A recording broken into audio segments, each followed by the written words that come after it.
मी सर्वप्रथम सर्वोच्च न्यायालयाला धन्यवाद देतो।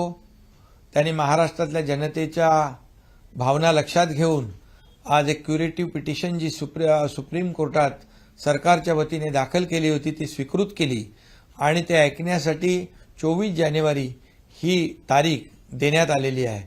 मराठा समाज शैक्षणिक, सामाजिक आणि आर्थिक मागास कसा आहे हे सिद्ध करण्यासाठी सरकारच्या वतीने आमची वकिलांची निष्णात फौज पूर्णपणे ताकद पणाला लावेल, पूर्णपणे भक्कमपणे बाजू मांडेल आणि मराठा समाज शैक्षणिक आणि सामाजिक मागास कसा आहे हे सिद्ध करण्यासाठी सर्वतोपरी प्रयत्न करेल।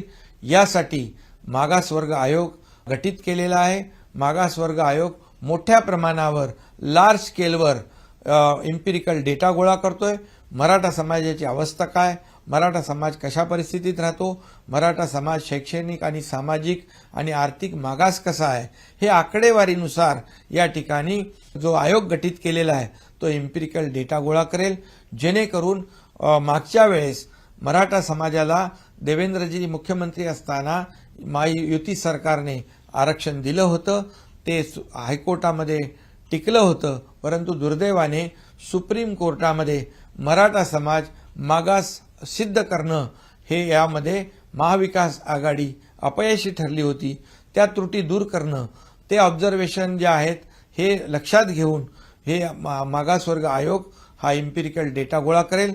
त्याचाही फायदा या ठिकाणी सुप्रीम कोर्टामध्ये दाखल करणे किंवा बाजू मांडणे यासाठी त्याचा फायदा होईल आणि मला वाटतं या मराठा समाजाला एक आशेचा किरण या ठिकाणी सुप्रीम कोर्टाने एक नवीन विंडो, एक मराठा समाजाला दिलासा देणारा निर्णय घेतलेला आहे। त्यामुळे मराठा समाजाने देखील संयम ठेवला पाहिजे। माझं आंदोलनकर्ते इतरही कोणी असतील, जरांगे पाटील असतील, त्यांना देखील आता आंदोलन करण्याची वेळ येणार नाही अशा प्रकारची भावना, अशा प्रकारचं मत आमचं आहे। त्यामुळे यामध्ये सरकारला पूर्णपणे सहकार्य करण्याची आवश्यकता आहे आणि सगळ्यांनी कायदा, सुव्यवस्था, शांतता, सुव्यवस्था राखणं ही आपली सगळ्यांची जबाबदारी आहे आणि या ठिकाणी जातीमध्ये तेढ निर्माण होणार नाही याची देखील काळजी घेण्याची आवश्यकता आहे। त्यामुळे सगळ्यांनी संयम बाळगावा, शांतता बाळगावी आणि 24 जानेवारीला सरकारच्या वतीने पूर्णपणे मराठा समाजाची बाजू सरकारच्या वतीने या ठिकाणी निष्णात वकिलांची फौज भक्कमपणे मांडेल अशा प्रकारची खात्री मी या ठिकाणी देतो। आमचं सरकार मराठा समाजाला आरक्षण देण्यास कटिबद्ध आहे। आमची सुरुवातीपासून भूमिका आहे मराठा समाजाला आरक्षण देताना ओबीसी असेल, इतर कुठल्याही समाजावर अन्याय होणार नाही याची दक्षता, याची काळजी घेतोय आम्ही आणि ती भूमिका सरकारची आहे आणि त्याचबरोबर आम्ही प्रामाणिक प्रयत्न करतोय।